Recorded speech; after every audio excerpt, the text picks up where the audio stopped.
Good morning.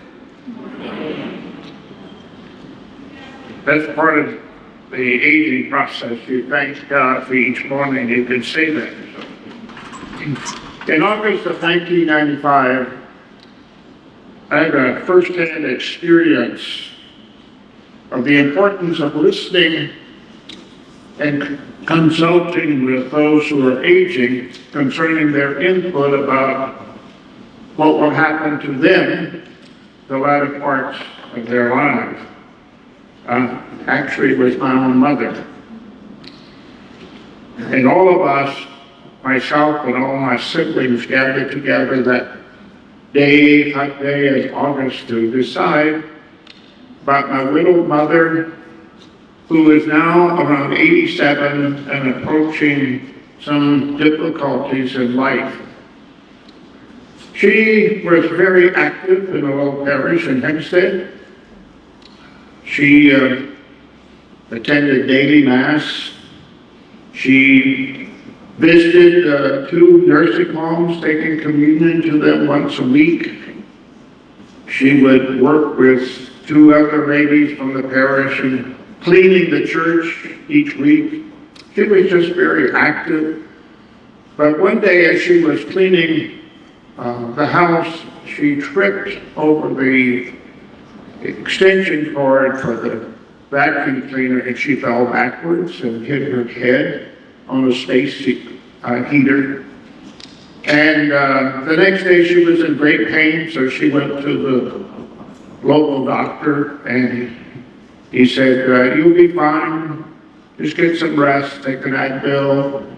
Well, it didn't get any better. 2 weeks later, she went to the doctor and he basically said the same thing. And then the neighbor that lives across the street called me one day. I was working at the seminary and he said, Father Chester, you need to come and visit with your mother. She's not doing well. Well, I knew she had fallen, but I didn't know the extent of what was happening. I went, but before I went, I consulted with a neurosurgeon at Methodist Hospital, and he said, these are some of the things you need to look for when you go if she fell. And when I got there, at times she didn't know who I was, and that was a strange feeling.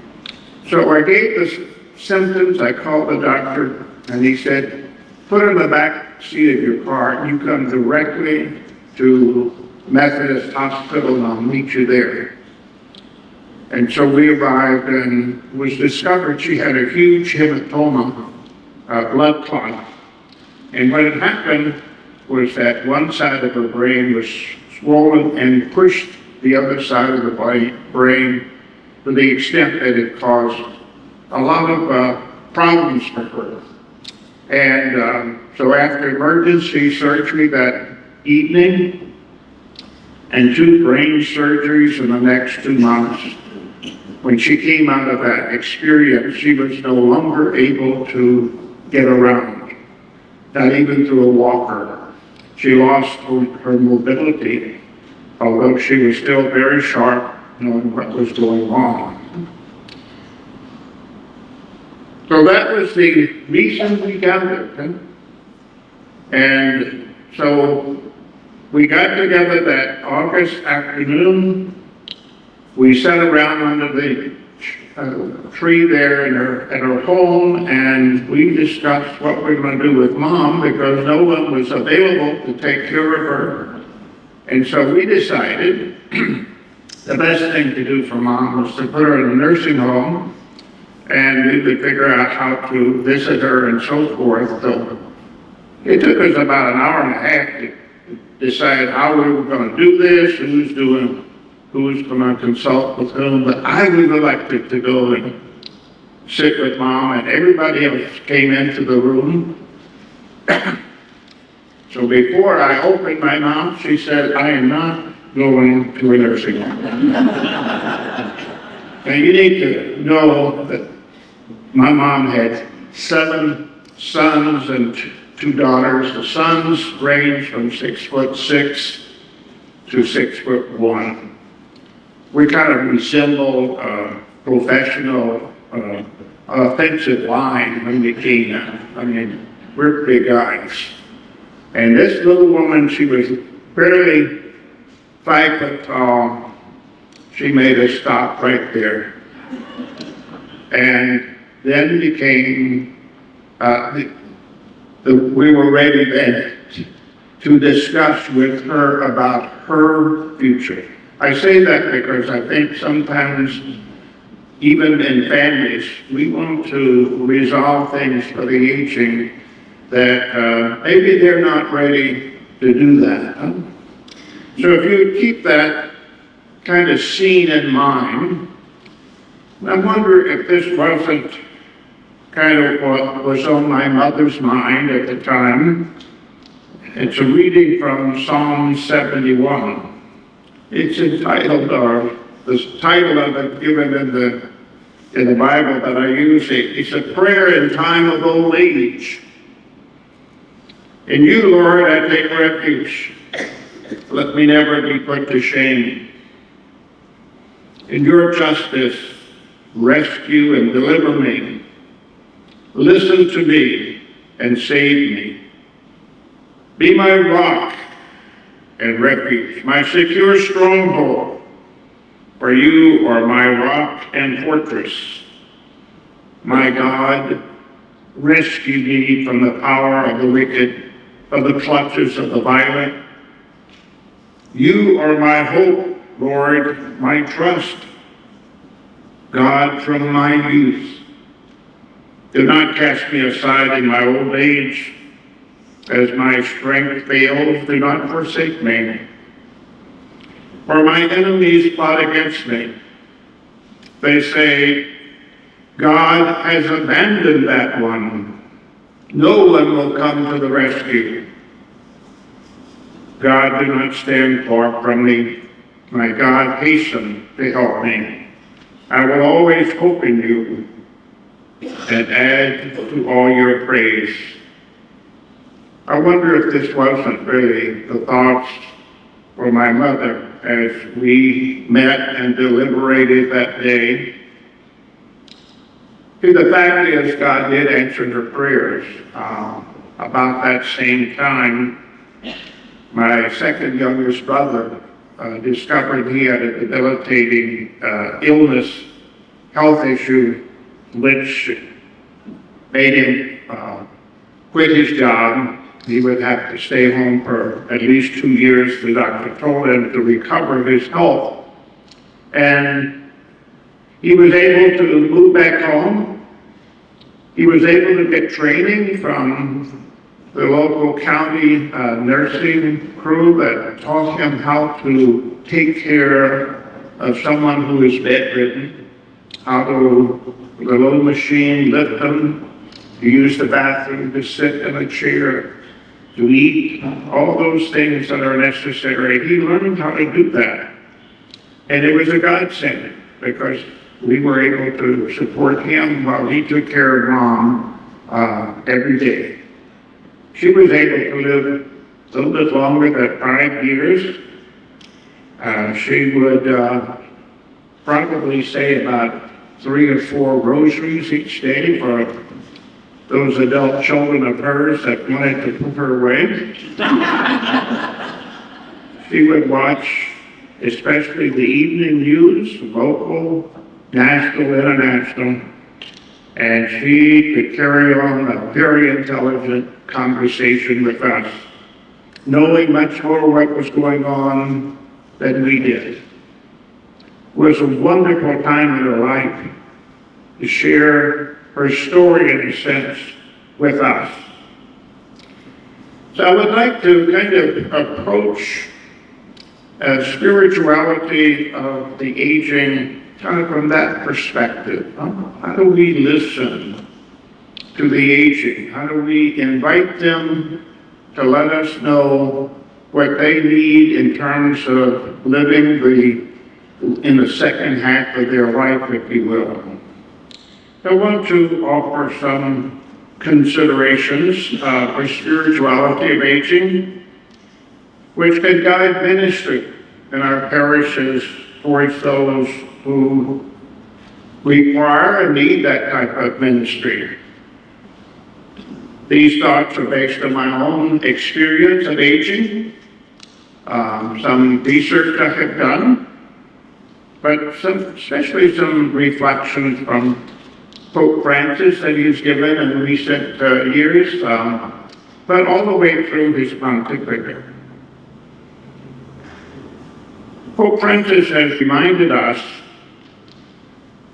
on numerous occasions that the elderly are our treasure. The elderly are our treasure. And it's time to pay heed to their wisdom and live witness of faith.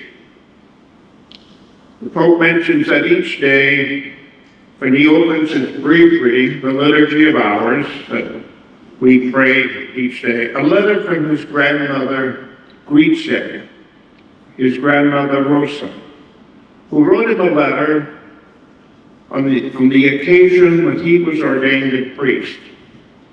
And it always reminded him of where he came from his family, but also the hope and prayer that she had offered for him. The Pope challenges us then to honor our elders and to cherish their wisdom while taking care of them at the end of their lives. The Pope usually pairs his comments about the elderly with the young.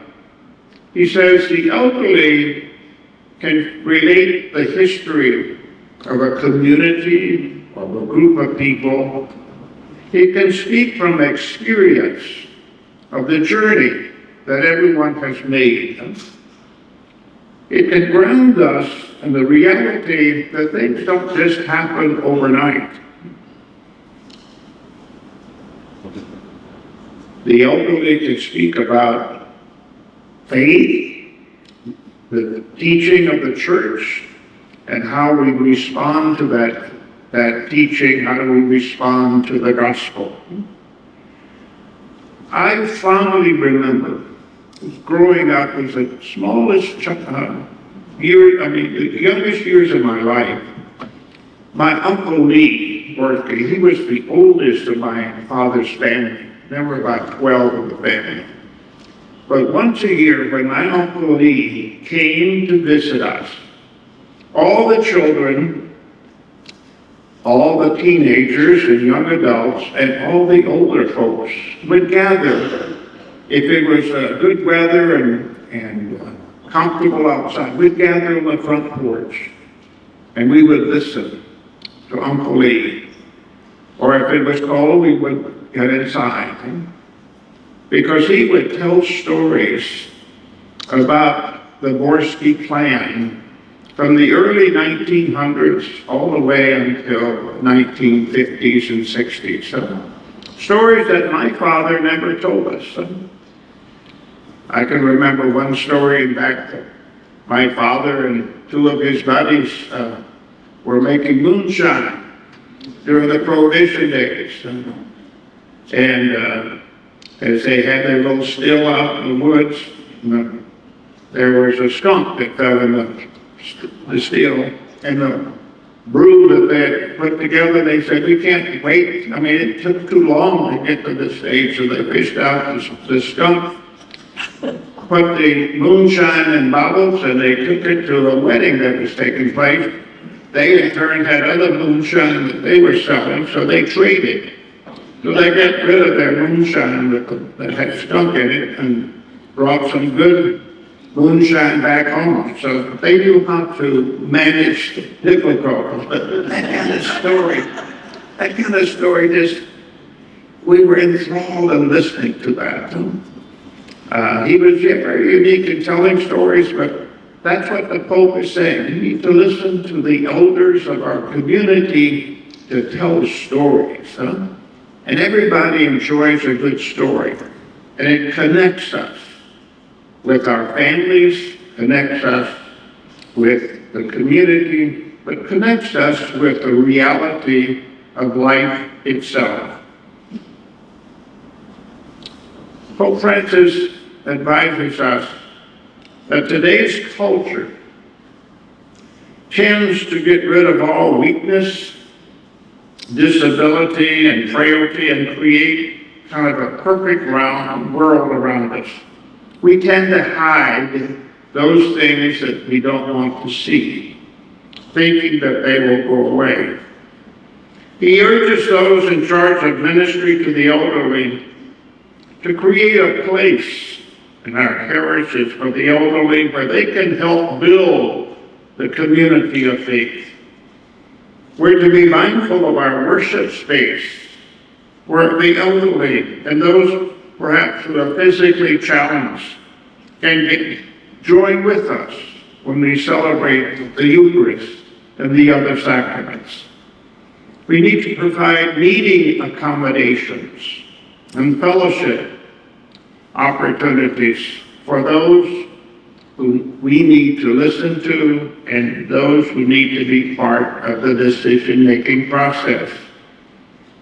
Many desire to be engaged in parish ministry themselves to the extent that they can.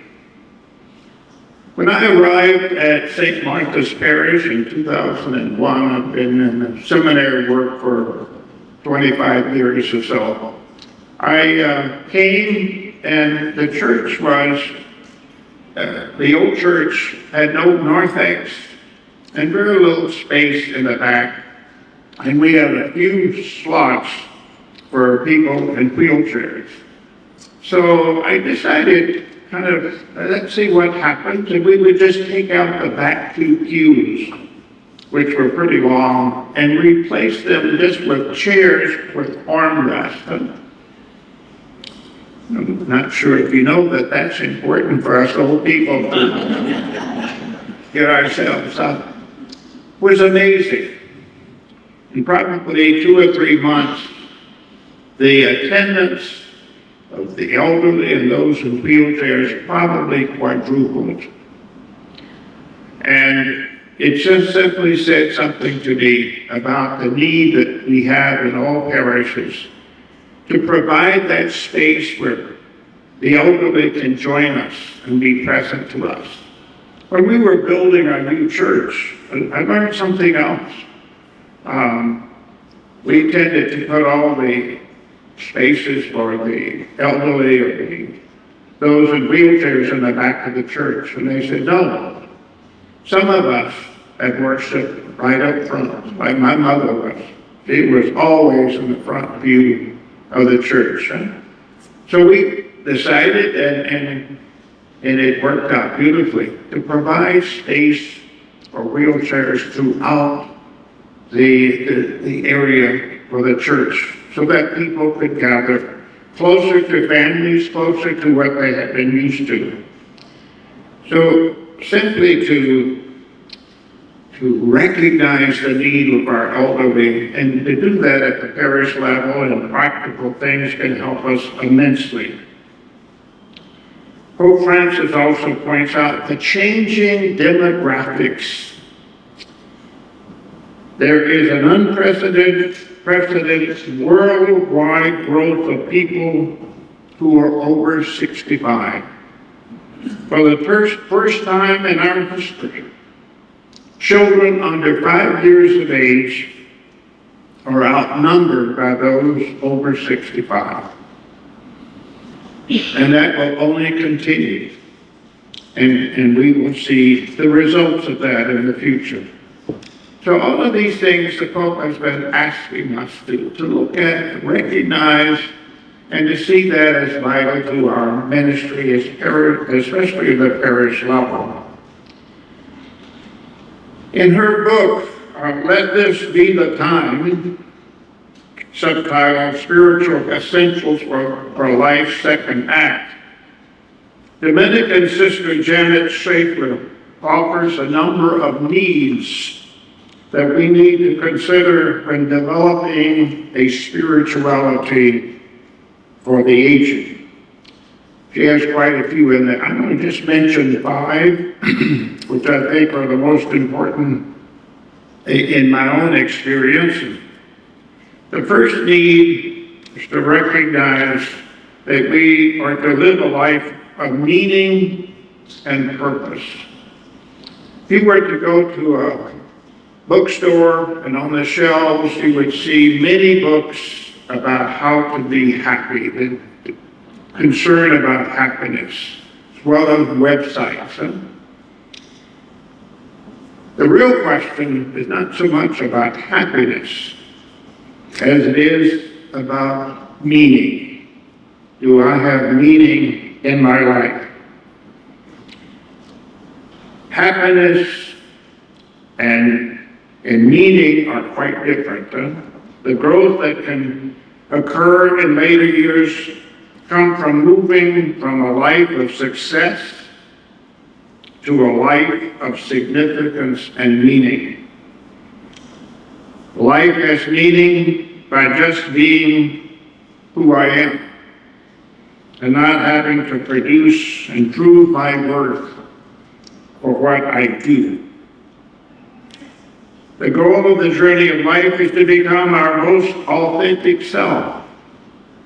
As one person commented, meaning is different now that I no longer need to be busy to be me. Life in later years is to become more fully aware of God's presence in creation and humanity in all living situations, and especially in my own life as I reflect back on how God's providential love has been with me throughout my journey. One of the functions of aging is to become comfortable with who we are instead of mourning who we're not. One of the beautiful experiences I've had personally, not just when I retired, but towards the end of my life, is to recognize my experience of God is sacred, is special. When I was a seminarian and later on as a young priest, I thought I had to read all these books, which are very good, called them spiritual reading, of how people experience God, how they pray. Began to think that that's the only way you can get that. But later in life, you discover, God has spoken to me. God has shared life with me. There are events in my life that astound me, how God seems so close and was speaking so clearly to me. So to treasure your own experience and to know that God has been part of your life and to speak out of that experience is one of the gifts that the elderly can offer to our community. The second need is a need for loving relationships. Saint Teresa of Calcutta reminds us we all long to love and to be loved. This is especially true for the elderly. We long to belong, to be known by at least a few people, to be loved for who we are. No matter how old we are, the capacity to love never grows old. However, there are some important challenges which confront those of us who are up in age. The death of parents and intimate friends, close family and friends who move away, we never see them again, transition to smaller homes or living arrangements, retirement, either of self or one's spouse. Gosh, I have so many conversations now, especially with wives who said, my husband retired, I don't know what to do with him now. So how do we use that time that we have that's no longer things that we have to do? Our experiences of divorce, remarriage, loss of friends because of misunderstandings, loss of friends by death. I can remember my mother's experience. The little neighborhood there in Hempstead where she lived, within 2 blocks were her 2 closest friends. One was the mother of Msgr Al Ray, who passed away, was the pastor there at one time, and he'd come to Houston, was at St. Jerome's, and he died when he was pastor at St. Cecilia's. So Mrs. Ray, my mother, and then another woman, Mrs. Urban. The 3 of them were always around. They were at the church working, they were having breakfast, but then Mrs. Ray passed away, then Mrs. Urban passed away. I remember my mother saying, I don't have any friends anymore. So that loss of friendship, that you have to keep reevaluating your life in terms of who you are, not so much what you can do, but also in terms of the people that you've shared life with are no longer there for you. The third one is the need to continue to learn and to grow. One of the myths that seems to pervade our thinking is that our ability to learn and grow comes to a halt when we reach a certain age.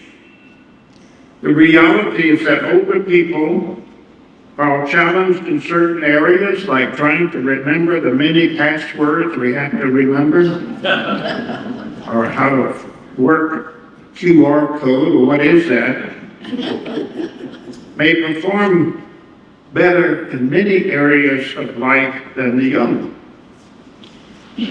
On the practical side, older people may have trouble remembering a name or retrieving a word. Some may think their brain power is declining. I remember a conversation I had with Father John Rooney when he was at the seminary. One afternoon we were speaking, we were trying to remember the name of a priest who was very instrumental in our lives. Had passed away, and neither one of us could remember his name. That night I went to bed, and I woke up about 10:30, name came to me. I texted him. And he said, is that all you did all afternoon and the evening? I said, no. That's what happened. Research suggests that this is far from being accurate, that we're declining in our brain power. The aging brain has simply taken in more data and is trying to sift through a mass of information to get to what is sought or what is very specific. Not only does learning and growth continue as one ages, but it is necessary and healthy. Lifelong learning makes a huge difference in the quality of life for the individual and for the community, and how they can contribute to the life of the community. In our older years, learning and growth have the possibility to be expansive, not so much of getting new facts, but learning to deal with diversity, learning to integrate what we have experienced in life, about learning perhaps new skills and crafts and have a vision, learning to be vulnerable, to be open, to navigate change, and to adapt to change in life. Research tells us that older people learn and think just as well as the young, only differently, with more depth, more reflection, more thoughtful awareness. We call this wisdom. And the faith community needs to experience this wisdom. Fourthly, the need to be grateful, to give, and forgive. In his autobiography, A View from the Ridge, Morris West says that as we grow older, our lives should simplify. We need only 3 phrases in our vocabulary. Thank you, thank you, thank you. The latter part of our life is not about achievement, What about appreciation?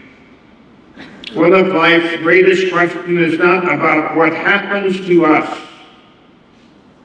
but how we live in and through what happens, either resentfully or gratefully. In the book of Ecclesiastes, we read, "On a good day, enjoy good things. On a bad day, consider both the one and the other God has made." Albert Einstein said there are two ways to live. One, as though nothing is a miracle. The other is as though everything is a miracle. As we look back on our lives when we grow older, we know that we have experienced misunderstandings, broken promises in relationships, acts of betrayal. We have been wronged or been treated unfairly and hurt.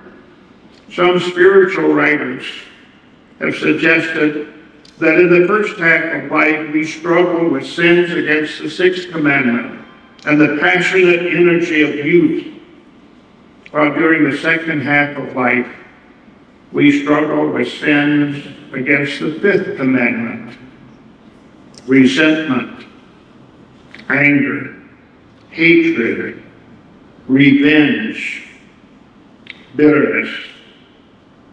It is a critical time for forgiveness and letting go. As someone has noted, forgiving does not erase the bitter past. A healed memory is not a deleted memory. Instead, forgiving what we cannot forget creates a new way to remember. We change the memory of our past into a hope for our future. And finally, the need to prepare for dying and death. As we grow older, many experiences can and do affect our desire to deepen our spirituality. Retirement, grief, physical diminishment, increased time to reflect, and our growing awareness of our mortality. Sometimes we tend to deny death and see it as the grim reaper. There are many questions we deal with. How much time do I have left? Will I suffer? Who will be with me when I'm dying? What will happen to my loved ones that I leave behind? How will I be remembered? What will heaven be like? Or will I even make it to heaven? We need help to live peacefully with our mortality. As people of faith, we know that death is not only a part of living, but a door to new life, a rebirth. Life is never destroyed, only transformed in Christ Jesus. An empty tomb seems to be an indication of death, but in reality, it is a prelude to the radiant possibility of new life. Dying in imitation of Jesus demands a surrender of one's life in order to gain it anew as God's gift. I remember with gratitude the example of the late John Paul II as he approached death. He was intentional in how he allowed his physical diminishment to be on public display, so to speak, in order to teach the rest of the church how to live and how to die with dignity. Did my sabbatical in 2001. One of the gifts was to have a visit with him with a number of close, maybe 40, 50 people. And as we ended the session with him, and each of us had a chance to greet him, and as he was leaving, we were all Polish, we sang Stola, Stola, another 100 years. And he said, bah! As much as to say, let me die. Let me meet the Lord. I have lived my life. I'd like to conclude my remarks just with a message that Pope Francis shared when he was finishing his catechesis on the aging. It's based upon Psalm 71, which I shared with you earlier. Pope writes, sensing the growing frailty and vulnerability that come with the passing of years, the psalmist implores God's continued protection and care. In our own day, this anxious concern is shared by many of the elderly, who see their dignity and even their rights threatened by the spread of a throwaway culture that views them as useless and indeed a burden to society. In the face of this sense of frailty and uncertainty, the psalmist reaffirms his trust in God's covenant fidelity and his provident care. In every generation, the elderly can offer us a much needed example of such perseverance in prayer and hope-filled surrender to the Lord. By their presence and example, they can open minds and hearts and inspire the building of a more just and humane society, one that respects all stages of life and values the contribution of each of its members to the common good. Our destination is not here, Pope Francis reminds us. It is beside the Lord, where he dwells forever. Thank you, and I hope you have a wonderful learning morning. God bless you.